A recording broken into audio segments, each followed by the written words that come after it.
ಸೂರ್ಯನ ಮಾತಿಗೆ ಸ್ವಲ್ಪ ಒಪ್ಕೊಂಡವಳಂತೆ ಅಲೆ ನಿಲ್ಲಿಸಿ ತಲೆ ಎತ್ತಿ ನೋಡ್ತಾಳೆ. ಹೌದು ಬೃಂದ, ನೀನು ಪೃಥ್ವಿರಾಜ್ನನ್ನ ಅಣ್ಣನಂತೆ ನೋಡೋದಕ್ಕಾಗ್ದಿದ್ರು ಕನಿಷ್ಠ ಒಬ್ಬ ಸ್ನೇಹಿತನಾಗಿ ಅಂತ ಹೇಳಿದಾಗ ಬೃಂದ ಸ್ವಲ್ಪ ಹೊತ್ತು ಆಲೋಚಿಸಿ, ನಂಗೆ ಸ್ವಲ್ಪ ಸಮಯ ಬೇಕು ಸೂರ್ಯ, ಇಷ್ಟರಲ್ಲೇ ಮೆಲ್ಲಗೆ ನನ್ನ ಮನಸ್ಸಿನ ಭಾರ ಕಡಿಮೆ ಆಗ್ತಿರುವಂತಿದೆ.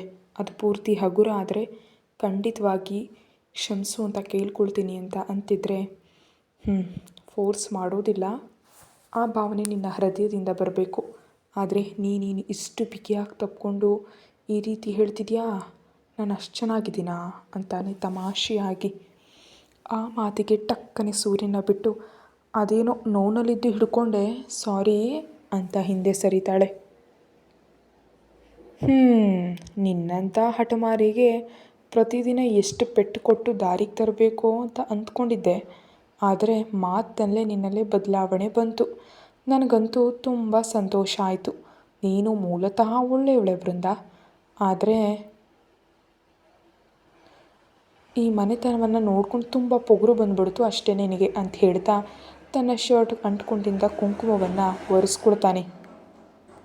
ಅಂದರೆ ನಾನು ಪೊಗರು ಹೊಂದಿರೋಳಾ ಅಂತ ಕೂಗು ಹಾಡ್ತಾ ಆತನ ಬಳಿಗೆ ಬರ್ತಾಳೆ. ಅಯ್ಯೋ, ಪೂರ್ತಿಯಾಗಿ ಹೇಳೋದಕ್ಕೆ ಬಿಡು ಅಂತ ಆಕೆ ಕೈಗಳನ್ನ ಹಿಡಿದು ಗಿರ್ರಂತ ಹಿಂದೆ ತಿರುಗಿಸಿ ಕನ್ನಡಿ ಮುಂದೆ ನಿಲ್ಲಿಸಿ ಬೃಂದಾಳನ್ನು ಹಿಂದಿನಿಂದ ತಪ್ಕೊಂಡಂತ ಹಿಡಿದು, ಆ ಪೊಗರು ಒಂದು ಕಾಲದಲ್ಲಿ ಇತ್ತು ಬೃಂದ, ಈಗ ನಿನ್ನ ನಡವಳಿಕೆ, ಮಾತಿನಲ್ಲಿ ನಮ್ರತೆ ಎಲ್ಲವೂ ಕಾಣಿಸ್ತಾ ಅಚ್ಚ ಕನ್ನಡದ ಹೆಣ್ಣಿನಂತಿದೆಯಾ ಅಂತ ಸಣ್ಣ ನಗುವಿನೊಂದಿಗೆ ಹೇಳ್ತಾ ಇರ್ತಾನೆ. ಬಿಡಿಸ್ಕೊಳ್ಳೋದಕ್ಕೆ ಒದ್ದಾಡ್ತಿದ್ದ ಬೃಂದ ಆತನ ಮಾತಿಗೆ ಕದಲೋದನ್ನು ನಿಲ್ಲಿಸಿ ಕನ್ನಡಿಯಲ್ಲಿ ನಕ್ಕ ಆತನ ಮುಖ ನೋಡಿ ತಲೆಯನ್ನು ತಿರುಗಿಸ್ತಾಳೆ. ಸೂರ್ಯ ಕೂಡ ಬೃಂದಾಳ ಮುಖವನ್ನು ನೋಡ್ತಾ, ಹೌದು ಬೃಂದ, ನೀನು ತುಂಬ ಸುಂದರವಾಗಿದೆಯಾ ಅಂತ ಅಂದಾಗ ಸಹಜವಾಗಿ ಹೆಣ್ಣು ಮಗಳಾದ ಕಾರಣ ಮೊದಲ ಬಾರಿಗೆ ನಾಚಿಕೆ ಅನ್ನೋ ಭಾವನೆ ಆಕೆ ಮನಸ್ಸಿನಲ್ಲಿ ಮೂಡುತ್ತೆ. ಇಬ್ಬರು ಒಂದೇ ಕ್ಷಣ ಹಾಗೆ ನೋಡ್ಕೊಳ್ತಿರುವಾಗಲೇ ಬಾಗಿಲು ತಟ್ಟೋ ಶಬ್ದ ಕೇಳಿಸುತ್ತೆ. ಬೆಚ್ಚ ಬಿದ್ದು ಬೃಂದ ದೂರ ಸರಿದ್ರೆ ಸೂರ್ಯ ತನ್ನ ಶರ್ಟನ್ನು ಸರಿಪಡಿಸ್ಕೊಳ್ತಾ ಬಾಗಿಲ ಕಡೆ ನೋಡ್ತಾನೆ. ಅವರನ್ನು ಹಾಗೆ ನೋಡಿದಂಥ ಅಂಜು ಮನಸ್ಸಿನಲ್ಲೇ ಸಂತೋಷ ಪಟ್ಟರೂ ಕೂಡ ಅದನ್ನು ಹೊರಗೆ ತೋರಿಸಿದ್ರೆ ಅವರು ಮುಜುಗರ ಪಡಬಹುದು ಅಂತ ಅಂದ್ಕೊಂಡು ಸಾಮಾನ್ಯವಾಗಿದ್ಕೊಂಡು, ಬೃಂದ, ಅತ್ತೆ ಊಟಕ್ಕೆ ಕರೆದಿದ್ದಾರೆ ಬನ್ನಿ ಅಂತ ಹೇಳಿ ಓಟ್ ಹೋಗ್ಬಿಡ್ತಾಳೆ. ಅಂಜು ಹೋದ ತಕ್ಷಣ ಸೂರ್ಯ, ಹೋಗಿ ಮುಖ ತೊಳ್ಕೊಂಡು ಬಾ ಅಂತ ಹೇಳ್ತಾನೆ. ಬೃಂದ ಹಾಗೆ ಬೇಗನೆ ಒಟ್ಟು ಹೋಗ್ತಿದ್ದಂತೆ ಸೂರ್ಯ ನಗ್ತಾ ಶೌಚಾಲಯಕ್ಕೆ ಹೋಗ್ತಾನೆ. ಊಟ ಮಾಡ್ತಿರೋಂಥ ಪಾಂಡು ಎದುರುಗಡೆ ಇರೋ ಸೂರ್ಯನನ್ನು ಕೋಪದಿಂದ ನೋಡ್ತಾ, ಇವನು ಅಳಿಯ ಅಲ್ಲ, ಕಾಲು ಕೆಳಗಿನ ಮುಳ್ಳು, ಇರೋ 2 ದಿನಗಳಾದರೂ ಇವನ ಜೊತೆ ಮಾತಾಡದೇ ಇರೋದೇ ಒಳ್ಳೆಯದು ಅಂತ ಅಂದ್ಕೊಳ್ತಾ ಇರ್ತಾನೆ. ಏನು ಪಾಂಡು ಅವರೇ, ಏನೂ ಮಾತಾಡ್ತಿಲ್ಲ ಅಂತ ತಿಂತ ಕುತೂಹಲದಿಂದ ಕೇಳ್ತಾನೆ ಸೂರ್ಯ. ಅಯ್ಯೋ, ನಿಮ್ಮ ಜೊತೆ ಮಾತಾಡುವಂಥ ವಿಷಯಗಳೆಲ್ಲ ಏನಿರುತ್ತೆ ಅಳಿಯಂದ್ರೆ ಅಂತ ಮಾಮೂಲಿಯಾಗಿ ಹೇಳ್ತಾ ಇದ್ದರೆ, ತಪ್ಪು ಮಗನೇ, ಅವರೀಗ ನಿನಗೆ ಮಾವ ಅಲ್ವಾ, ಹಾಗೆ ಕರಿಬೇಕು, ಹೆಸರು ಹಿಡಿದು ಕರಿಬಾರ್ದು ಅಂತ ಇಬ್ಬರ ನಡುವೆ ಕೂತು ತಿಂತಿರೋ ಲಕ್ಷ್ಮಿಯವರು ಹೇಳ್ತಾರೆ. ಕ್ಷಮಿಸಿ ಅಮ್ಮ, ನನಗೆ ಬಂಧು ಬಳಗಗಳ ಅಭ್ಯಾಸ ಇಲ್ವಲ್ಲ, ಅದಕ್ಕೆ ಬೇಗ ಕರೆಯೋದಕ್ಕಾಗೋದಿಲ್ಲ, ಮೆಲ್ಲಗೆ ಅಭ್ಯಾಸ ಮಾಡಿಕೊಡ್ತೀನಿ ಅಂತ ಅಂದಾಗ ಪಾಂಡುವನ್ನು ಬಿಟ್ಟು ಮಿಕ್ಕ ಮೂವರಿಗೂ ಮನಸ್ಸಿಗೂ ತುಂಬ ಬೇಸರ ಅನಿಸುತ್ತೆ. ಪರವಾಗಿಲ್ಲ ಮಗನೇ, ಕಷ್ಟ ಸಮಯದಲ್ಲಿ ನಿನಗೆ ಯಾರೂ ಇರಲಿಲ್ಲ, ಆದರೆ ಈಗ ಇಷ್ಟೊಂದು ಜನರಿದ್ದೀವಿ ನಿನಗೆ ಅಂತ ಲಕ್ಷ್ಮಿ ಪ್ರೀತಿಯಿಂದ ಹೇಳ್ತಾ ಇದ್ದಂತೆ, ಥ್ಯಾಂಕ್ ಯು ಅಮ್ಮ, ಆ ಮಾತು ಬೇರೆ ಯಾರ ಬಾಯಿಂದ ಬಂದಿದ್ರೆ ಇನ್ನೂ ಚೆನ್ನಾಗಿರ್ತಿತ್ತು ಅಂತಾನೆ ಸೂರ್ಯ. ಅಂಜು ಮತ್ತು ಲಕ್ಷ್ಮಿ ಬೃಂದಾಳನ್ನು ನೋಡಿದ್ರೆ ಬೃಂದ ಪಾಂಡುವಿಗೆ ಕಣ್ಣುಗಳಲ್ಲೇ ಪ್ಲೀಸ್ ಅನ್ನುವಂತೆ ಸನ್ನೆಯನ್ನು ಮಾಡ್ತಾಳೆ. ಮಗಳ ಮುಖ ನೋಡಿ ಅಸಹನೆಯಿಂದ, ನಾವು ಇಷ್ಟೊಂದು ಜನರಿದ್ದೀವಿ ಅಲ್ವೇ ಅಳಿಯಂದ್ರೆ, ನೀವು ಅನಾಥರು ಹೇಗಾಗ್ತೀರಿ ಅಂತ ಇದ್ದರೆ, ಇನ್ನೂ ಮಾತು ನಿಲ್ಲಿಸಿ ಊಟ ಮಾಡಿ ಅಂತ ಬೃಂದ ಮಾಡಿದ ಆಲೂಗಡ್ಡೆ ಫ್ರೈಯನ್ನು ಹಾಕ್ತಾಳೆ. ಇನ್ಯಾರೂ ಕೂಡ ಏನೂ ಮಾತಾಡದೆ ಮೂವರು ಊಟವನ್ನು ಮುಗಿಸ್ತಾರೆ. ಬೃಂದಾ ಮತ್ತು ಅಂಜು ಕೂಡ ಕೂತು ಊಟ ಮಾಡಿ ಎಲ್ಲವನ್ನ ಸ್ವಚ್ಛಗೊಳಿಸ್ತಾರೆ. ಅಂಜು ಮತ್ತು ಬೃಂದಾ ನಡುವೆ ದೊಡ್ಡದಾಗಿ ಮಾತುಕತೆ ಏನು ಇಲ್ದಿದ್ರೂ ಕೂಡ ಮನೆ ಕೆಲಸಗಳನ್ನ ಮಾತ್ರ ಚೆನ್ನಾಗಿ ಹಂಚ್ಕೊಳ್ತಾ ಇರ್ತಾರೆ. ಮಾವ ಅವರೇ, ನಿಮ್ಮ ಜೊತೆ ಒಂದು ವಿಷಯ ಮಾತಾಡಬೇಕು ಅಂತ ಸೂರ್ಯ ಒತ್ತು ನೀಡಿ ಕೇಳ್ತಾನೆ. ಓ, ಅದಕ್ಕೇನಂತೆ, ನಾವೆಲ್ಲರೂ ಇದ್ದೀವಿ. ಬೇಕಾದರೆ ಆ ಉದ್ಯೋಗನ ಬಿಟ್ಟು ನಮ್ಮ ಜೊತೆ ಸೇರಿಕೊಂಡು ಇಲ್ಲೇ ಇದ್ಬಿಟ್ರೆ ನಮಗೆ ಸಂತೋಷವೇ. ಆ ಕೆಲಸವನ್ನು ಯಾರೋ ಕೊಟ್ಟಿದ್ದಾರಂತ ಹಾಗೆ ಬಿಟ್ಬಿಡೋಣಲ್ಲ. ನಾನಲ್ಲ ಮಾವ, ಅದು ನನ್ನ ಕಷ್ಟ, ಅದನ್ನು ಹೇಗೆ ಬಿಡಲಿ. ಇನ್ನು ನಾನು ದಾರಿಗೆ ತರಬೇಕಾದವರು ತುಂಬ ಜನರಿದ್ದಾರೆ ಅಂತ ಸೂರ್ಯ ಅಂತ ಇದ್ದಂತೆ ಪಾಂಡು ಆ ಮಾತಿನ ಏಟಿಗೆ ಹಾಗೆಯೇ ಸುಮ್ಮನಾಗ್ಬಿಡ್ತಾನೆ. ಪಾಂಡು ಕೋಣೆಗೆ ಹೋಗ್ತಾ ಇದ್ದಂತೆ ಫೋನ್ ನೋಡ್ತಿದ್ದ ಸೂರ್ಯನನ್ನು ಕಂಡು ಲಕ್ಷ್ಮಿಯವರು ಅಳಿಯಂದ್ರೆ ಅಂತ ಅಂತಾಳೆ. ಸೂರ್ಯ ಫೋನನ್ನು ಪಕ್ಕಕ್ಕಿಟ್ಟು ಹೇಳಿ ಅಮ್ಮ ಅಂತ ಅಂತಾನೆ. ಅದು ಏನಂದರೆ 16ನೇ ದಿನದ ಹಬ್ಬಕ್ಕೆ ಏರ್ಪಾಟ್ ಮಾಡಬೇಕು. ನೀವು 1-2 ದಿನ ಇದ್ದು ಆ ಕಾರ್ಯಕ್ರಮವನ್ನು ನೋಡ್ಕೊಂಡು ಹೋಗ್ತೀರಾ ಅಂತ ಕೇಳ್ತಾಳೆ. ಶನಿವಾರ ಭಾನುವಾರ ಬರೋದ್ರಿಂದ ಸರಿ ಅಮ್ಮ, ಹೆಚ್ಚುವರಿ ರಜೆ ಹಾಕಿ ಇರ್ತೀನಿ ಅಂತ ಹೇಳ್ತಾನೆ. ಆಕೆ ಮನಸ್ಸನ್ನು ನೋಯಿಸೋದಕ್ಕೆ ಇಷ್ಟ ಇಲ್ಲದೆ ತುಂಬ ಸಂತೋಷ ಮಗನೇ ಅಂತ ಹೇಳಿ ಮುಂದೆ ಹೇಗೆ ಕೇಳಬೇಕಂತ ತಿಳಿಯದೆ ಮುಜುಗರವನ್ನು ಪಡ್ತಾ ಇದ್ದರೆ ಏನಮ್ಮ ಅಂತಾನೆ ಆಕೆ ಮುಖ ಭಾವವನ್ನು ಗಮನಿಸಿ.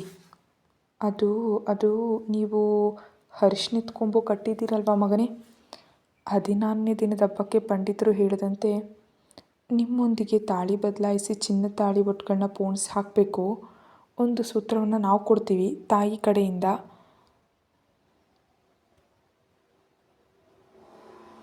ಆದರೆ ನಮ್ಮ ಕಡೆಯಿಂದ ತರೋದಕ್ಕೆ ಯಾರೂ ಇಲ್ಲ. ಅದಕ್ಕೆ ಗಂಡನ ಮನೆ ಕಡೆಯವರು ಅದನ್ನು ತರಬೇಕಾಗುತ್ತೆ ಶಾಸ್ತ್ರೋಕ್ತವಾಗಿ ಅಂತ ಸಂಕೋಚದಿಂದ ಹೇಳ್ತಾಳೆ.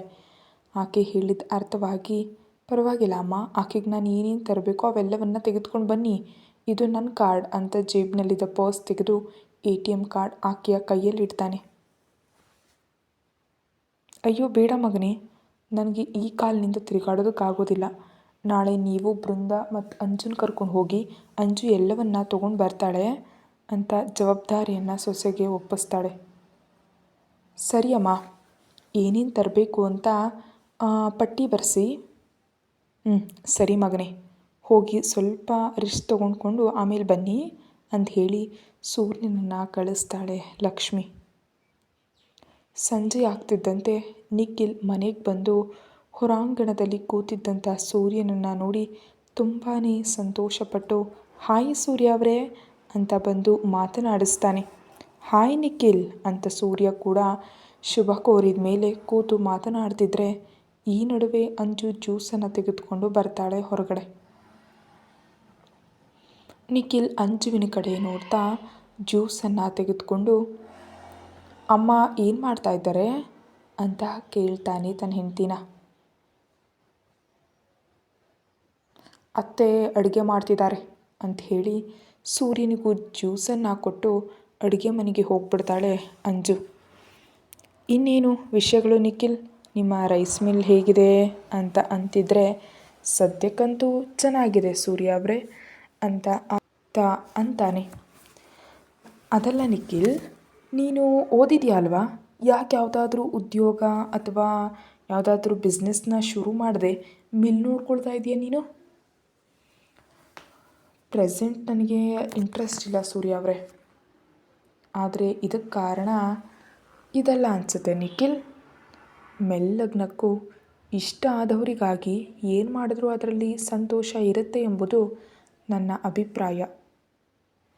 ಆಹಾ, ಹೌದು ಖಂಡಿತ ನಿಖಿಲ್, ಏನೇ ಆಗಲಿ ನೀನು ಕೂಡ ಸಂತೋಷ ಆಗಿರಬೇಕು ಅಂತ ಹೇಳಿ ಸ್ವಲ್ಪ ಹೊತ್ತು ಸಾಮಾನ್ಯ ವಿಷಯಗಳನ್ನ ಹಾಗೆ ಮಾತನಾಡ್ಕೊಳ್ತಾರೆ. ರಾತ್ರಿ ಎಲ್ಲರೂ ಸೇರಿ ಊಟ ಮಾಡ್ತಾ ಇರುವಾಗ ಲಕ್ಷ್ಮಿ ಆವಾಗ ಎಲ್ರಿಗೂ 16ನೇ ದಿನದ ಹಬ್ಬದ ಬಗ್ಗೆ ಹೇಳ್ತಾಳೆ. ಎದುರುಗಡೆ ಸೂರ್ಯ ಇರೋದ್ರಿಂದ ಪಾಂಡು ಏನೂ ಮಾತನಾಡ್ತಿದ್ರೆ ನಿಖಿಲ್ ಮತ್ತು ಅಂಜು ಸರಿ ಅನ್ನುವಂತೆ ತಲೆಯಾಡಿಸಿ ಊಟ ಮುಗಿದ ತಕ್ಷಣ ಅವರವರ ಕೋಣೆಗೆ ಎಲ್ಲರೂ ಹೋಗಿ ಮಲ್ಕೊಂಡು ಬಿಡ್ತಾರೆ. ಇತ್ತ ಪೃಥ್ವಿರಾಜ್ ಮತ್ತು ಯುಕ್ತ ಕೂಡ ಯಾರೂ ಇಲ್ಲದ ಕಾರಣ ತಮ್ಮ ಏಕಾಂತವನ್ನು ಸಂತೋಷದಿಂದ ಕಳೆದು ಹಾಗೆ ನಸುಕಿನಲ್ಲಿ ಯುಕ್ತಾಳನ್ನು ಬಿಟ್ಟು ಪಕ್ಕದಲ್ಲಿ ಮಲ್ಕೊಳ್ತಿರ್ತಾನೆ. ಅವನ ಎದೆ ಮೇಲೆ ತಲೆ ಇಟ್ಟು ಬಾವಾ ಅಂತ ಮೆಲ್ಲಗೆ ಕರೀತಾಳೆ. ಏನೇ ಅನ್ನುತ್ತಾ ಆಕೆ ತಲೆ ಮೇಲೆ ಮುತ್ತಿಟ್ಟು ಬೆನ್ನನ್ನು ಸವರ್ತಾನೆ.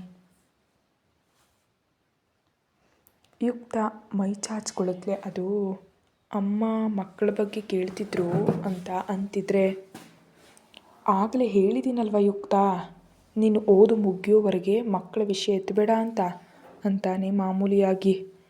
ನಾನು ಅದನ್ನೇ ಹೇಳಿದೆ ಅಮ್ಮನಿಗೆ. ಮತ್ತೆ ಇನ್ನೇನು ತೊಂದರೆ? ಅದೆಲ್ಲ ಮಾವ, ನಮಗೂ ಒಬ್ಬ ಮಗ ಅಥವಾ ಮಗಳಿದ್ರೆ ಹೇಗಿರುತ್ತೆ ಅಂತ ಒಮ್ಮೆ ಊಹಿಸ್ಕೊ ನೀನು. ಆಹಾ, ಅದನ್ನೆಲ್ಲ ಊಹಿಸ್ಕೊಂಡೇ ಹೇಳ್ತಾ ಇದ್ದೀನಿ. ನೀನೇ ಇನ್ನೂ ಚಿಕ್ಕ ಮಗುವಿನಂತೆ ನಡ್ಕೊಳ್ತಿದ್ಯಾ. ಮತ್ತು ಇನ್ನೊಬ್ಬ ತಂಟೆಕೋರ ಅಂದರೆ ನನ್ನಿಂದ ಆಗೋದೇ ಇಲ್ಲಪ್ಪ. ಮಾವ, ನೀನು ನನ್ನನ್ನು ಅಳಿಸ್ತಿದ್ಯಾ? ಇಲ್ಲವೇ, ನಿಜಾನೇ ಹೇಳ್ತಾ ಇದ್ದೀನಿ ನಾನು. ಏನು ನಿಜ? ನಾನು ಚಿಕ್ಕ ಹುಡುಗಿ ಆಗಿದ್ರೆ ನಿನಗೆ ಈ ರೀತಿ ನಾನು ಕೋಪ್ರೇಟ್ ಮಾಡ್ತಿದ್ನಾ ಅಂತ ನಾಲ್ಗೆಯನ್ನು ಕಚ್ಕೊಂಡ್ಬಿಡ್ತಾಳೆ.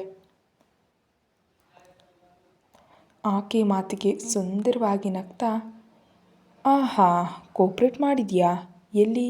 ಇಲ್ಲೇನಾ ಅಂತ ಆಕೆ ಮೈಯೆಲ್ಲ ತಡುತ್ತಿದ್ರೆ ಯುಕ್ತ ನಾಚಿಕೆಯಿಂದ ಮುದುಟ್ಕೊಳ್ತಾ ಪೃಥ್ವಿರಾಜ್ನ ಕೈ ಹಿಡಿದು ತಡೀತಾಳೆ.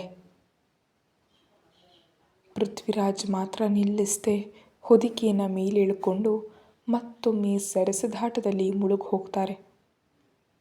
ಎಲ್ಲರ ನಡುವೆ ಆ ರಾತ್ರಿ ಕರಗಿ ಬೆಳಗಾಗುತ್ತಿದ್ದಂತೆ ತನ್ನನ್ನು ಬಿಗಿಯಾಗಿ ಹಿಡಿದು ಮಲಗಿರೋ ನಿಖಿಲ್ ಬೆನ್ನಿನ ಮೇಲೆ ಗಟ್ಟಿಯಾಗಿ ಬಡಿದು ಮಂಚದಿಂದ ಇಳಿತಾಳೆ ಅಂಜು.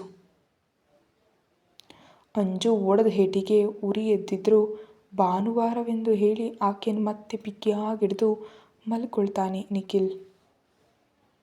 ಅದನ್ನು ನೋಡಿ ಮೈ ಉರಿದ್ರೂ ಏನೂ ಮಾಡೋದಕ್ಕಾಗದೆ ಸೀರೆ ತೆಗೆದುಕೊಂಡು ಸ್ನಾನಕ್ಕೆ ಹೋಗ್ಬಿಡ್ತಾಳೆ. ಸ್ವಲ್ಪ ಹೊತ್ತಿಗೆ ತಯಾರಾಗಿ ಬಂದು ನೀಟಾಗಿ ಸೀರೆನ ಉಟ್ಕೊಂಡು ದೀಪವನ್ನು ಆರಿಸಿ ಕೆಳಗೆ ಬರ್ತಾಳೆ. ಬೃಂದ ಆಗಲೇ ಮುಖವನ್ನು ತೊಳೆದುಕೊಂಡು ಪೂಜೆಗೆ ಸಿದ್ಧವಾಗ್ತಿದ್ರೆ ಕೆಲಸದ ಹುಡುಗಿ ಬಂದು ಪಾತ್ರೆಗಳನ್ನೆಲ್ಲ ತೊಳೆದು ಬಟ್ಟೆಗಳನ್ನು ಒಗಿತಿರೋದನ್ನು ನೋಡಿ ಅಡುಗೆ ಮನೆಗೆ ಹೋಗಿ ತಿಂಡಿಯನ್ನು ತಯಾರಿಸ್ತಾಳೆ. ಅದಕ್ಕೆ ಏನು ತಿಂಡಿ ಮಾಡ್ತಿದ್ಯಾ ಅಂತ ಒಳಗೆ ಬಂದು ಕೈ ತೊಳ್ಕೊಳ್ತಾಳೆ ಬೃಂದ.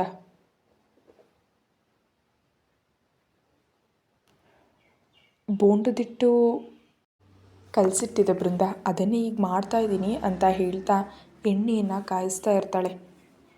ಸರಿ, ನಾನು ರವೆ ದೋಸೆನ ಹಾಕ್ಬಿಡ್ತೀನಿ, ಸೂರ್ಯನಿಗೆ ತುಂಬ ಇಷ್ಟ ಅಂತಾಳೆ. ಸರಿ ಸರಿ, ನಿನ್ನಿಷ್ಟ ಬೃಂದ ಅಂತ ಬೋಂಡಗಳನ್ನ ಎಣ್ಣೆಗೆ ಹಾಕ್ತಾಳೆ ಅಂಜು. ಈ ನಡುವೆ ಬೃಂದ ರವೆ ಅಕ್ಕಿ ಹಿಟ್ಟು ಎಲ್ಲವನ್ನು ಸಿದ್ಧವಾಗಿಟ್ಕೊಂಡು ರವೆ ದೋಸೆಗೆ ಹಿಟ್ಟು ಕಲಸಿಟ್ಟು ಮತ್ತೊಂದು ಒಲೆ ಮೇಲೆ ಚಹಾ ಕೂಡ ಇಡ್ತಾಳೆ. ಅದನ್ನು ಕೂಡ ಮಾಡಿಬಿಡೋಣ ಬೇಗ ಬೇಗ ಅಂತ.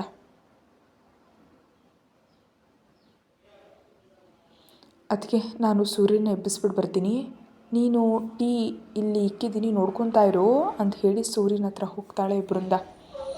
ಹೊಸ ಜಾಗವಾದ ಕಾರಣ ಸೂರ್ಯ ತಡವಾಗಿ ಮಲಗಿರ್ತಾನೆ. ಸೂರ್ಯ, ಏ ಸೂರ್ಯ ಅಂತ ಭುಜದ ಮೇಲೆ ತಡ್ತಾ ಬೃಂದ ಎಬ್ಬಿಸ್ತಾ ಇದ್ದರೆ ಸೂರ್ಯ ಮಾತ್ರ ಕಣ್ಣನ್ನು ಸರಿಯಾಗಿ ತೆರೀದೆ ಪ್ಲೀಸ್ ಇನ್ನೂ ಸ್ವಲ್ಪ ಹೊತ್ತು ಮಲಗ್ತೀನಿ ನಿರ್ಮಾ ಅಂತಾನೆ ಪ್ರೀತಿಯಿಂದ.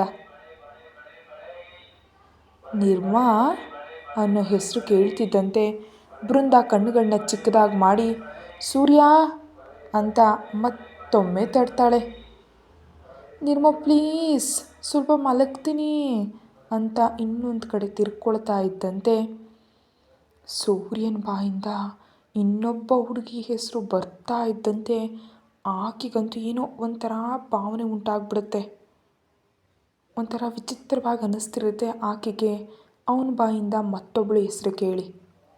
ಪದೇ ಪದೇ ಆ ಹೆಸರನ್ನೇ ನೆನಪಿಸ್ಕೊಳ್ತಾ ಪಕ್ಕದಲ್ಲೇ ಕೂತು ಸೂರ್ಯನ ಕಡೆ ಹಾಗೇ ನೋಡ್ತಾಳೆ. ಪ್ರಶಾಂತವಾಗಿರುವ ಆತನ ಮುಖ, ಜಿಮ್ ಮಾಡಿ ಬೆಳೆಸಿದ ದೇಹ, ಒಳ್ಳೆ ಎತ್ತರದೊಂದಿಗೆ ಪರಿಪೂರ್ಣವಾಗಿರೋ ಸೂರ್ಯನನ್ನು ನೋಡ್ತಿದ್ರೆ ಏನೇನೋ ಆಲೋಚನೆಗಳು ಆಕೆಯನ್ನು ಆವರಿಸ್ಕೊಳ್ಳುತ್ತವೆ. ಆದರೆ ಇದೆಲ್ಲ ನನ್ನ ಹುಚ್ಚುತನವೇ ಸರಿ. ಅಲ್ಲಿರೋ ಗಂಡಸರು 2-3 ಪ್ರಿಯತಮೆಯರನ್ನು ಇಟ್ಕೊಂಡಿರುವಾಗ ಸೂರ್ಯ ಕನಿಷ್ಠ ಒಬ್ಬಳನ್ನಾದರೂ ಇಟ್ಕೊಳ್ಳೋದಿಲ್ವೇ ಅಂತ ಆಕೆ ಅಂತರಾತ್ಮ ಕೇಳುತ್ತೆ. ಹಾಗೆ ಅಂದ್ಕೊಳ್ಳುತ್ತಲೇ ಮತ್ತೆ ನನ್ನನ್ನು ಯಾಕೆ ಮದುವೆ ಆದ ಇವನು ಅಂತ ಯೋಚನೆ ಮಾಡ್ತಾ ಇದ್ದರೆ, ಆತ ಏನು ನಿನ್ನನ್ನು ಇಷ್ಟಪಟ್ಟೇನು ಮದುವೆ ಆಗಲಿಲ್ಲ, ಅದನ್ನು ಮರೆತುಬಿಟ್ಟಿದ್ಯಾ ಅಂತ ಆಕೆಯ ಬುದ್ಧಿ ಎಚ್ಚರಿಸ್ತಾ ಇದ್ದರೆ, ಅಂದರೆ ಸೂರ್ಯನಿಗೆ ನನ್ನ ಜೊತೆ ಯಾವುದೇ ಬಂಧ ಇಲ್ವಾ? ಆದರೆ ಸೂರ್ಯ ಅಂಥವನಲ್ಲ ಅಲ್ವಾ ಅಂತ ಅಂದ್ಕೊಂಡು ಮತ್ತೆ ಸೂರ್ಯ ಅಂತ ಮತ್ತೆ ಮತ್ತೆ ಕರೀತಾಳೆ. ಸೂರ್ಯ ಕಣ್ತೆರೆದು ಬೃಂದಾಳನ್ನು ನೋಡ್ತಾನೆ. ನೀಲಿ ಜೀನ್ಸ್, ತಿಳಿ ಗುಲಾಬಿ ಬಣ್ಣದ ಟಾಪ್ನಲ್ಲಿ ಜಡೆ ಹಾಕ್ಕೊಂಡಿರೋ ಬೃಂದಾಳನ್ನು ನೋಡ್ತಾ, ಏನು ಬೃಂದಾ ಅಂತ ಎದ್ದು ಕೂತ್ಕೊಳ್ತಾನೆ ಸೂರ್ಯ. ಅದು ಶಾಪಿಂಗ್ಗೆ ಹೋಗಬೇಕಲ್ವಾ, ಸಮಯ ತುಂಬ ಆಗ್ಬಿಡ್ತಾ ಇದೆ. ನೀನು ಮುಖ ತೊಳ್ಕೊಂಡು ತಿಂಡಿಯನ್ನು ಮಾಡಿದ್ರೆ ನಾವು ಹೋಗಬಹುದು ಅಂತಾಳೆ ಮೆಲ್ಲಗೆ. ಮರೆತೇ ಹೋದೆ, ಸರಿ ಇರು, 10 ನಿಮಿಷದಲ್ಲಿ ಬಂದ್ಬಿಡ್ತೀನಿ ಅಂತ ಮಂಚದಿಂದ ಇಳಿಯೋದಕ್ಕೆ ಹೋಗ್ತಾನೆ ಸೂರ್ಯ. 1 ನಿಮಿಷ ಅಂತ ಆತನ ಕೈ ಹಿಡಿದು ತಡಿತಾಳೆ ಬೃಂದ. ಕತೆ ಮುಂದುವರಿಯುತ್ತೆ. ಹೆಚ್ಚಿನ ವಿಡಿಯೋಗಾಗಿ ಚಾನಲ್ಗೆ ಮೆಂಬರ್ಶಿಪ್ ತಗೊಂಡು ವಿಡಿಯೋ ನೋಡಿ. Thank you.